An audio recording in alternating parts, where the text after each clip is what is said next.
Vous le savez sûrement, mais la saison 2 de Demon Slayer s'est finie la semaine dernière. Et un nouveau teaser sur la saison 3 est sorti. Bon, je vous assure, c'est un teaser éclaté, il n'y a pas grand chose. Mais pour autant, quelques fuites, quelques infos sont sorties il y a peu. Et c'est pourquoi, dans cette vidéo, je vais tous vous les énoncer assez rapidement. Sur ce, on commence. Mais tout d'abord, n'hésite surtout pas à t'abonner. Ça me soutient et me pousse à vous produire toujours plus de meilleures vidéos. Et n'hésite aussi surtout pas à rejoindre le serveur Discord en description. On fait du RP, des events et d'autres. C'est bon? Tu t'es abonné? Bon bah nickel alors. On peut commencer.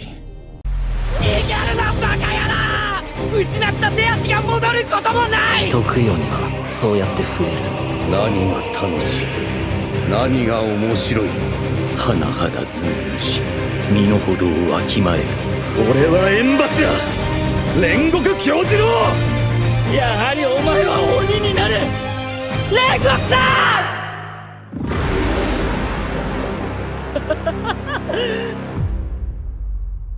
La première chose que vous devez savoir, eh bien, c'est que la saison 3 de Demon Slayer ne sera pas un film, comme le Train de l'Infini, mais bel et bien une série comme la saison 1 et 2. Je suis personnellement un peu déçu car j'avais adoré le fait que Demon Slayer s'adapte en film. Mais visiblement, Ufotable ont d'autres plans. Rien d'officiel pour le moment, mais nous pouvons nous attendre à ce que la saison 3 de Demon Slayer sorte en 2023. Nous avions espéré que l'automne 2022 serait une possibilité distincte, mais durant la crise sanitaire, il serait presque impossible de le faire si tôt. Si tel le cas, une version au printemps ou à l'automne 2023 pourrait tout être ciblée. Cela dit, Ufotable, le studio d'animation derrière la série, est généralement très cohérent avec sa production de travail. Demon Slayer a fait ses débuts à l'automne 2019, avec le film Le Train de l'Infini arrivant au Japon à l'automne 2020, ainsi que l'adaptation de Le Train de l'Infini dans l'anime en automne 2021. Donc l'habitude de Ufotable à nous sortir Demon Slayer en automne pourrait se briser. Mais s'il y a bien un studio d'animation qui parvient à l'impossible, eh bien c'est bien Ufotable. La saison 3 de Demon Slayer se concentrera officiellement sur l'arc du village des forgerons. Pas d'inquiétude, il n'y aura pas de spoiler dans la vidéo. Mais je pense personnellement qu'il pourra couvrir le chapitre 100 à 127 du manga. Par exemple, l'arc du quartier des plaisirs a couvert une gamme similaire de 70 à 99 chapitres.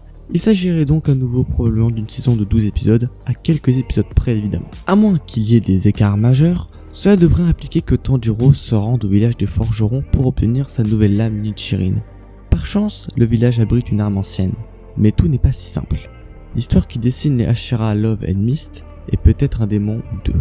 Sur une note plus large, la fin du quartier des divertissements nous a également indiqué quelle route la série allait probablement prendre au-delà de la saison 3 de Demon Slayer. Tengen est hors du tableau, mais toujours vivant et dynamique. Il a dit Iguro que son remplacement probable à Hashira devrait être Tanjiro.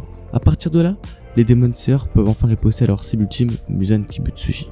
Les personnages présents durant la saison 3 de Demon Slayer sont évidemment Tanjiro, Zenitsu, Inosuke et Nezuko. Mais à eux se joignent deux personnages que nous avons déjà entrevus dans la série.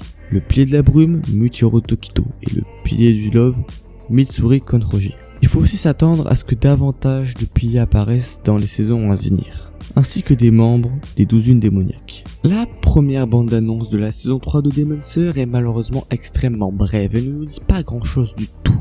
Comme d'habitude dans l'anime, le nouvel arc, le village de forgerons a été taquiné avec seulement quelques illustrations clés des conceptions du pilier de l'amour et du pilier de la brume. Compte tenu des tendances de l'industrie, nous pouvons nous attendre à une bande-annonce complète vers l'été 2022. C'est malheureusement toutes les infos que l'on a sur la saison 3 de Demon Slayer. C'est normal au vu de la fin de la saison 2 de Demon Slayer qui s'est passée la semaine dernière. C'est un nouveau format de vidéo, je vous assure qu'à chaque fois qu'on aura des nouveautés, j'en ferai une vidéo. Sur ce, on passe à l'intro et à la conclusion de la vidéo. C'est la fin de la vidéo, j'espère qu'elle vous a plu. Moi en tout cas, il m'a plu de faire, n'hésitez pas à vous abonner, à liker, à commenter la vidéo en me disant quelle est votre saison, votre film de Demon Slayer préféré. Bon, il n'y a qu'un seul film, mais vous me dites quelle est votre partie du manga ou de l'anime préféré. Pas de spoiler dans les commentaires, je vous en supplie. Aussi, n'hésitez pas à me dire quels autres types de vidéos vous voulez que je fasse et quel autre manga peut-être faudrait que je touche, même si je pense qu'on va rester essentiellement sur le Demon Slayer. J'annonce deux grosses vidéos, une qui sortira jeudi et une qui sortira dimanche, donc une en collaboration avec un youtubeur et une en collaboration avec un monteur, ce qui n'est pas la même, et j'ai vraiment hâte que vous voyez ça parce que ça devrait envoyer du lourd. En tout cas, merci aussi à Miracry pour le montage de la prochaine vidéo. Bref, j'en dis pas plus, on verra tout ça mercredi. C'était une petite vidéo aussi parce que voilà, je pouvais pas dire grand chose. Il y aura plusieurs parties qui sortiront sur ce sujet évidemment, sur les prochaines infos qu'on aura, et surtout sur le trailer qui risque de sortir vers l'été 2022. En tout cas, c'était Thibaut P, n'hésitez pas à vous abonner, à liker, à partager cette vidéo un maximum.